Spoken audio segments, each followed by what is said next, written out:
Welcome to the Pitchwerks podcast. I'm Scot MacTaggart. Over the last 20 years, I've been a sales rep, a marketer, a manager, an executive, a consultant, and an advisor. This show is designed to give you access to my list of contacts so that you can learn more about how to present your ideas at work and succeed in your career. Startups and salespeople, marketers and managers from the Epicast Network in Pittsburgh. It's the Pitchwerks podcast. Pitch me on ISCB. What is it? So it's a year-long program that small to mid-sized nonprofits, typically a budget of $1.5 million to $2 million and under, can apply for. You have to be a 501c3 or have a fiscal fiduciary sponsor. And you have to meet either like social services, organization, arts and education, neighborhood and community development. And you have to compete to get into this program. Hey everybody, it's Scott. It's Wednesday. That makes this the Pitchwerks podcast. Thanks for tuning in. As always, it's sales, it's marketing, and it's startups. And this week, a little bit of a special episode. I want you to meet some new friends of mine. They are the ladies of the Program to Aid Citizen Enterprise, which is one of the better things that Pittsburgh is going to export out there into the larger community. You're going to love hearing about it.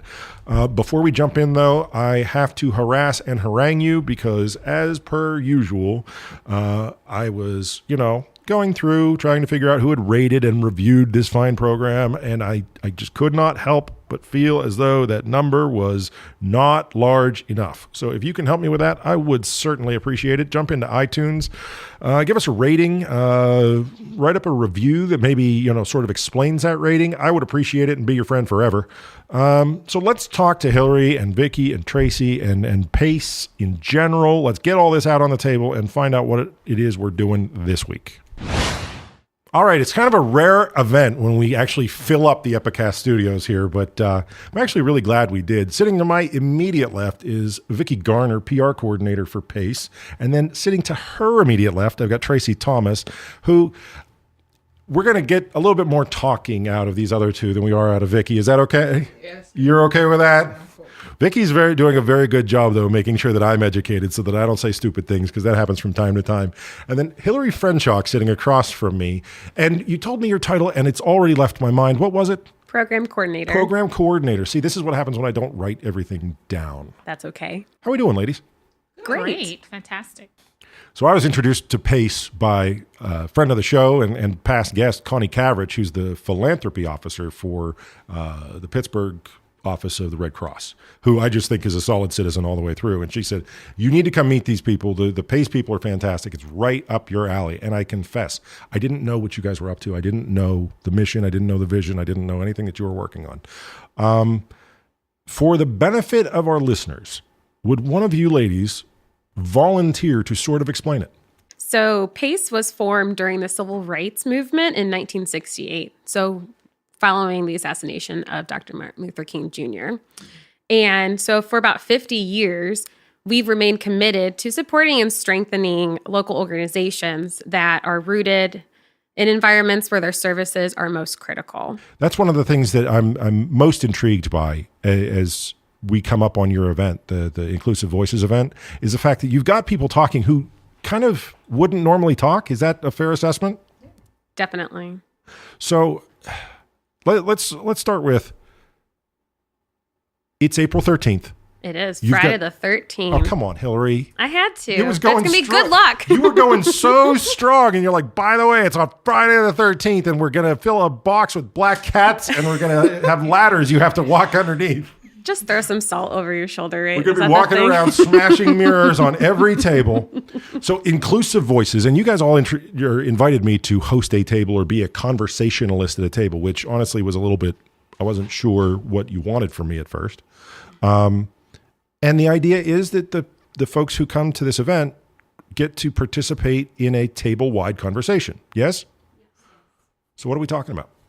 Well, the conversations aren't scripted at all. So you could, people will buy a seat at your table or sponsors will buy a table. And some of them are very interested in what you're doing at Pitchwerks or whoever our other conversationalists are. They're interested in what they do in the city.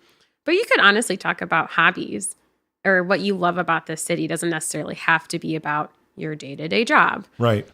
Which is really exciting. And I know Vicki has the statistics about those after the event who stay in contact, who are able to do some sort of change either within their organization or community as the result of meeting at Inclusive Voices. Oh, that's cool. Now, Yeah. I was at the event the other day with Fred speaking on this, and I want to say, Vicki, correct me if I'm wrong, it was something like more than 80% stayed in touch or talked after the event. Does that feel right? The impact is amazing. I mean, you're in this grand ballroom. Yeah, and at the you Fairmont, which is a great location. At the Fairmont, and like so many people from different industries, from like different crosses of life, and they're all in one room. I liked the sponsors, honestly. Like the sponsors told me that this was a legit event, like just right out of the chute, right?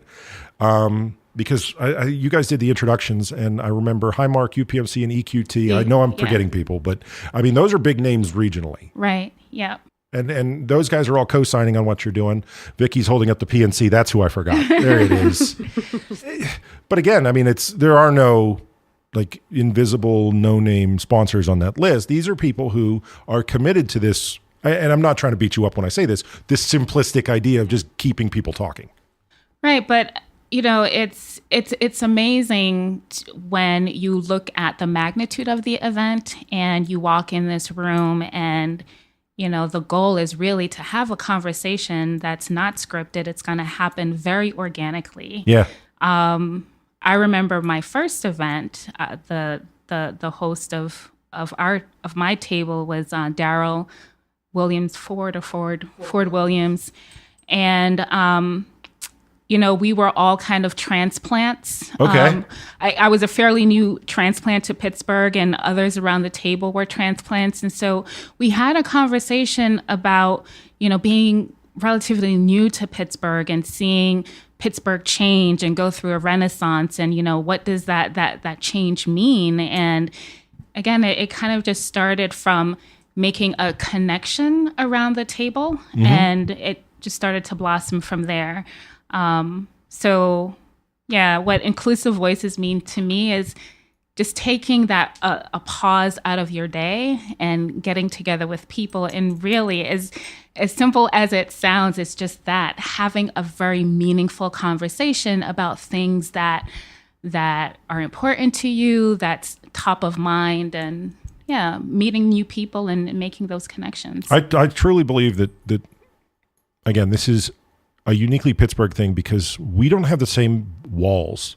You know, if you walk some cities, you don't feel comfortable. Well, okay, the rest of you don't feel comfortable. I could find somebody to talk to in a closet, but people don't give off that same approachable vibe.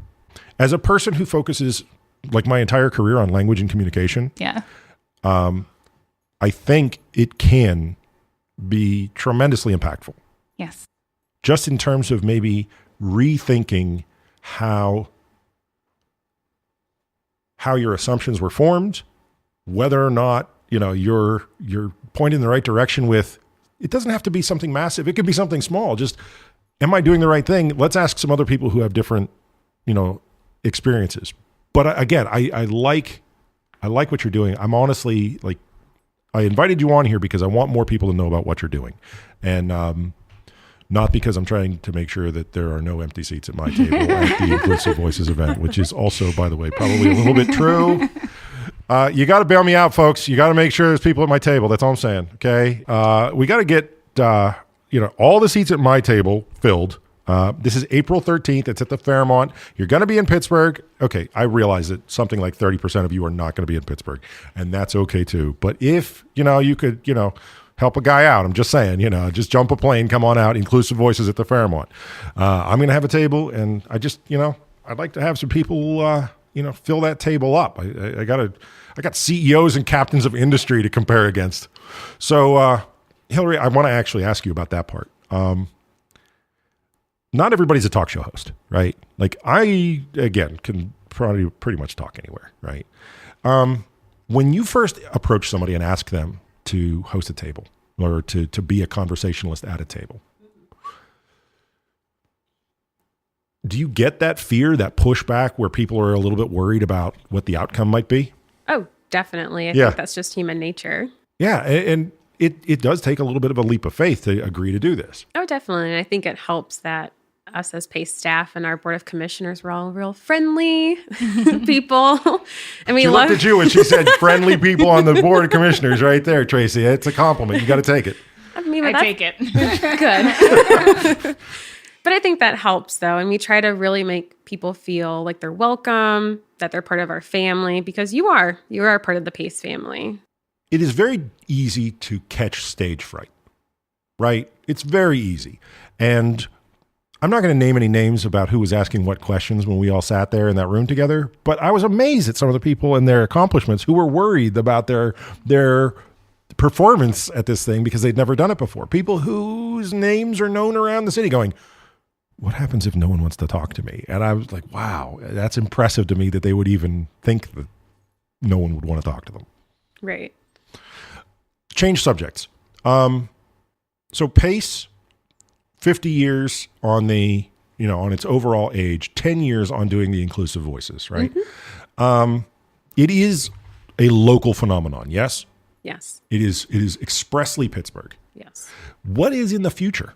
Like, where is the intent to move into other geographies? Is the intent to kind of take this mission a little bit broader, or are we sticking to our Pittsburgh roots?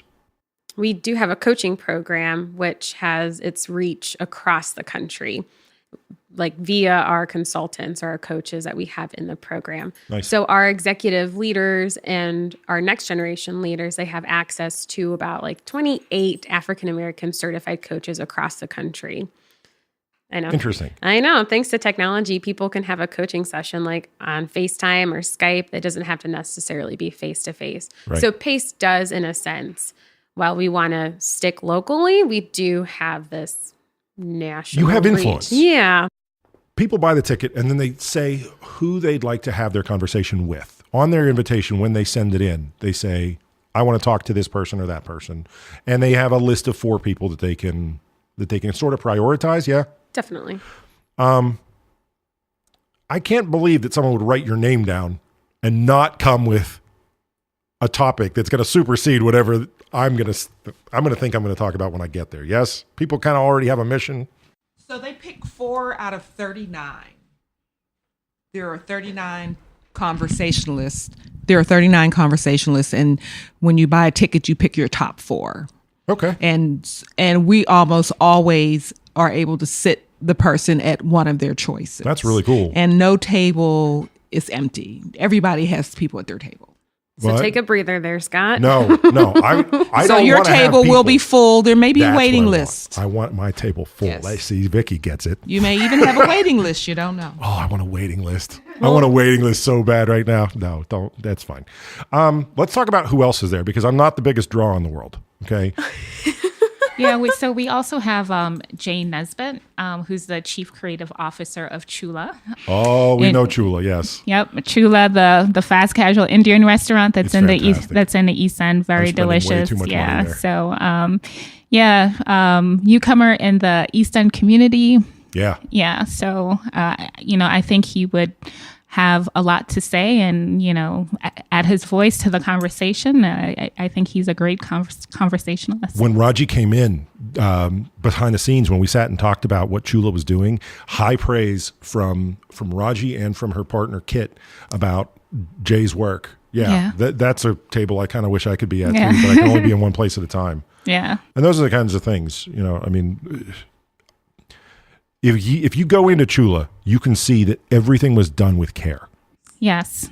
Done with care and thinking about the people who are going to come in, the entire experience from walking in, looking at the menu, what they're going to order to where they're going to sit. It's just, they thought about it end to end. It's amazing. They named the tandoors, the ovens, after Steelers Hall of Famers. There's magnetic poetry on the one wall. There's a hand wash-o-matic. That is what got me. Yeah. The hand wash the thing or hand the other wash. one? Yeah. Yeah. So It's amazing. Yeah, and Derek, that was sitting next to me, is in at the event when we all got together. Derek is a property developer, right? Mm-hmm. And he's heavily involved in what I would call socially conscious development. Obviously, I don't sit around and talk to the CEOs of development corporations every single day. And I would argue that I have better access than most.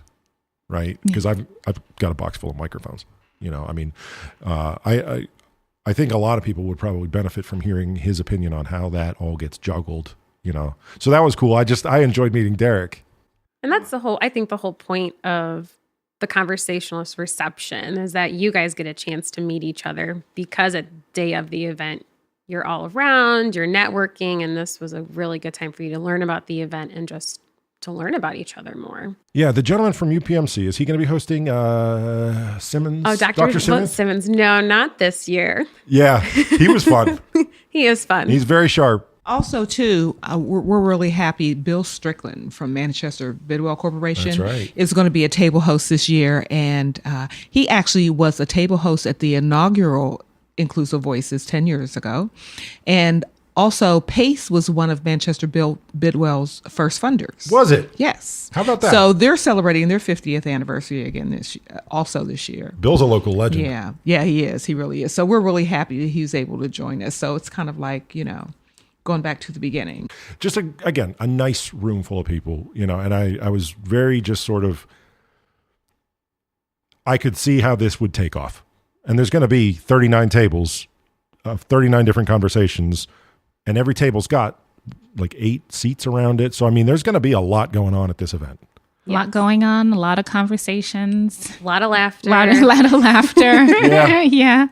So how did you get involved with this? Like, how did you all originally find PACE? Vicki, I'm going to ask you to go first. Okay. So I was hired back in 2011 as a consultant to work on the actual Inclusive Voices luncheon. Oh, wow. Yeah. Nice. And so what, it was 3 years old at that point? It was 3 years old. I was at the third one. Okay. And the following year, I actually took it over from one of our staff members. Okay. And I've been there ever since. So this is like my 7th Inclusive Voices luncheon. It's a lot of fun. Yeah. You felt it. I eat on the run while I'm there. Oh, no. Yeah, because it's the Fairmont. You got to slow down just for a minute. I'm so busy making sure everything is going well, but it's a really nice, energized group of people. It's, it's really diverse. There are people from all walks of life, all different disciplines. And it's just nice to see people like that having a conversation and chatting with each other. Yeah, it was like, again, just in that little preview conversation that I got. The woman from the Carnegie Museum of Art is somebody else that I wanted to speak with. Divya Rao Heffley, who is, she has a new title, so I'm not exactly sure. She previously was the... she's the senior program manager for their arts initiatives. So I don't know what her updated title is, but she'll be there. She's really nice. And we also that's the kind of person, again, you don't have access to. Right.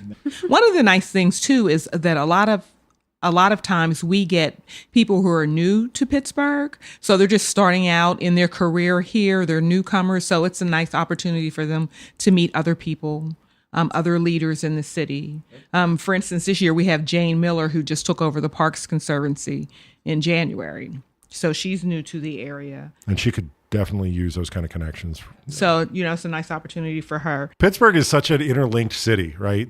I call it a handshake community in the sense that like everyone just goes, well, like we were talking about Chula, right? Well, Raji, right? Like that. Yeah. They don't even use the last name. Yeah. Pittsburgh is like, if you've got a distinctive first name, like, oh, Raji over at Chula? Like, yeah, you're right. I do know Raji. Raji's lovely. Well, this is Jay that works with Raji. You're like, oh, okay. Well, I guess that makes Jay okay. You need that connection. You need that professional network in Pittsburgh because people have been working together for a long time. Yeah. And like you said, it's a handshake. It is community, so it's just like, oh, I know her, or it's people who you didn't know you knew. That too. Yes. You meet, it's like, oh, you lead that project or that's your department or, it is a small town. It's a small town. It really Very is. small town. It's like 3 degrees of separation instead of 6. Yeah. It's a much smaller town than people think it is. Mm-hmm. And I make this joke a lot. And sometimes, look, I'm having a little bit of fun at the expense of the Yinzers, but it's the what high school did you go to is like a common question to ask people when you first meet them. We're like, oh, hi, this is Vicki and this is Tracy. Like, oh, nice to meet you, Vicki. Nice to meet you, Tracy. I just asked someone Where did you all go to high school? I just asked someone that the other day at the reception. Yeah. It's an easy way to get a quick 411 on somebody and just be like, oh, okay. So you went to this high school and that means you grew up in this part of town. It means this is your perspective. Blah, blah, blah. Yeah. But I don't think that happens in that many larger, we're a top 25, top 30 type market, right? I don't think they really say like, well, in New York, they're like, well, what high school did you go to? Or like, I went to PS 135. Exactly. All right, Tracy, how did you get sucked into this whole PACE situation? What was it that was your first introduction? So I got an email invitation from Lucy, Lucy, executive director, and I met said, her. Yeah, you're right. So yeah, I got this invitation, and I was like, okay, how did she get my information? How did she get my contact information? And then, and then I started looking up PACE and the event, and I said, hey, I'm gonna go. It's downtown. It's right across the way. So outside of being a board of commissioner, I'm actually a designer and researcher at Maya Design. Oh, nice. And I was really drawn to kind of the mission of PACE, that they're really helping other nonprofits be successful and have successful outcomes. And these nonprofits, they are really working with the community, helping to improve the community, improve people's lives, enhance people's lives. And kind of like as a designer, like the Reader's Digest version for me is that, what I'm trying to do is enable solutions that are going to be meaningful for people, that's going to be useful, that's going to be desirable. I love this language, and right? So, this is an easy way to relate what problem and what solution. Yeah. And so I just connected with that. And the fact that it was more on like a social level, like dealing with people in the community, my neighbor. And so, I went to the event, and not only did I learn more about PACE, but I had these fantastic conversations with people. And I made that connection because after that event, I had more conversations with PACE, and I'm now the board. A board commissioner. So it worked out. Hilary, it's your turn. It is. Tell me your PACE origin story.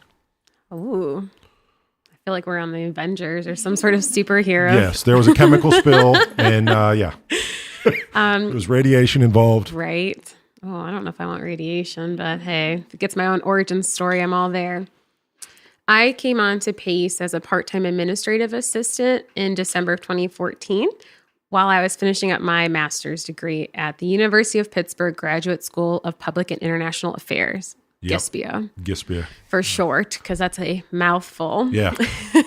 I remember the first time I saw that acronym when I was a student at Pitt, and I was like, wow, they got to shorten that. And I was just talking about an acronym. GISPIA is quite a bit, yeah. It is. And so now I'm program coordinator, been there over 3 years, and I never would have thought I'd be here still. My intent was to go off to refugee camp and do programming elsewhere. And wow. They hooked me, and Inclusive Voices was literally within 3 months of me being hired on 3 years ago. And that, threw you right into it. Yeah.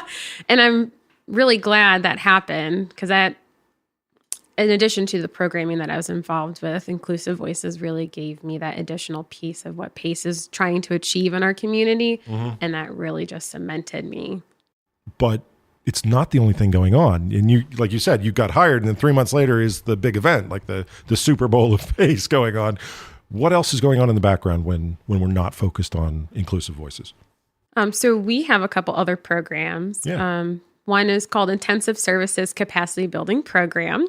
And that's another one that needs a shorter one. I'm just saying. I mean, no disrespect by that, but GISPIA kind of looks a little bit better now. Internally, I think we call it ISCB. Okay. And of course, to us as PACE, we understand what ISCB means. To the outside world, they probably wouldn't. So let's give them a shot. Pitch me on ISCB. What is it?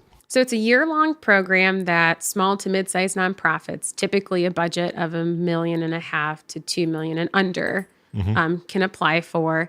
You have to be a 501c3 or have a fiscal fiduciary sponsor.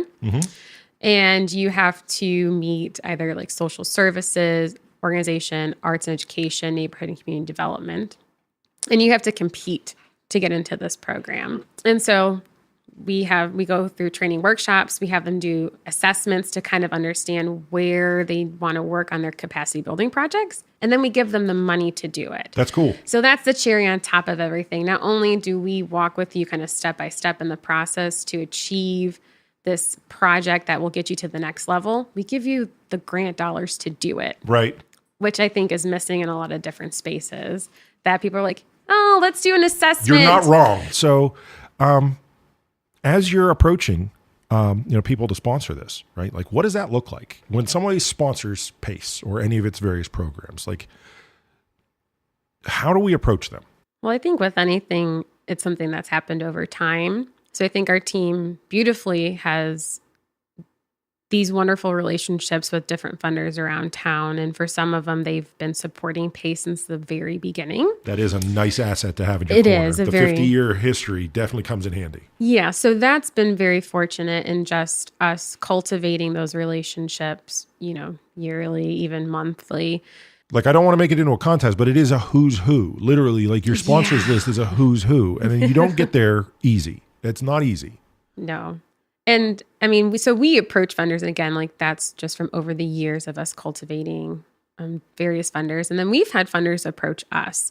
And I won't name names, but even through our program participants have given us shout outs when they've been at meetings. Oh, that's cool. And then those funders have in turn contacted us and said, hey, so-and-so talked about being in your program, and they've shown remarkable increase in their capacity. Nice. Let's talk to you about X, Y, and Z, and if that's something that is manageable, which is really exciting. See, this is always my fear, right? Like, I always fear that people forget that the funds don't just fall out of the sky, right? Sometimes we wish they did. When we had Connie on the show, right? Like, the main conversation I had with Connie Cabbage was people don't really know what the Red Cross is. Okay. And no disrespect to you all, right? But if they don't understand what the Red Cross is, how do anybody have a chance, right? It's like, it's amazing. She's like, oh yeah, people think that we're part of the government and that the government funds us. All right, Tracy, we got to talk turkey. How much is a ticket for the shindig? $75. It is $75 for a ticket that includes lunch.